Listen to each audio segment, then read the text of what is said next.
Shalom, Sidra de Hémor, quatrième montée, les fêtes juives. Dans cette montée et dans celle qui suit, apparaissent les dates juives et les grandes lignes des mitzvot qui sont associées.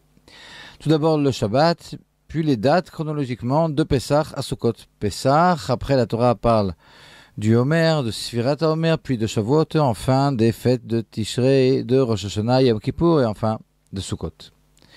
Il est intéressant de constater que l'ordre des fêtes dans le Mishneh Torah du Rambam est un peu différent.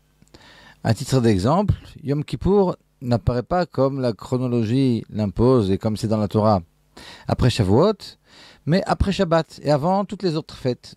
Et ce, parce qu'au niveau de la halakha, Yom Kippour ressemble à Shabbat plus que les fêtes. Tout comme Shabbat, par exemple, la Yom Kippour, il est évidemment complètement prohibé de cuisiner.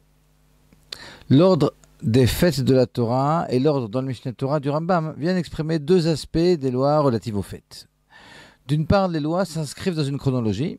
D'autre part, comme toutes les mitzvot, elles s'adressent à l'homme.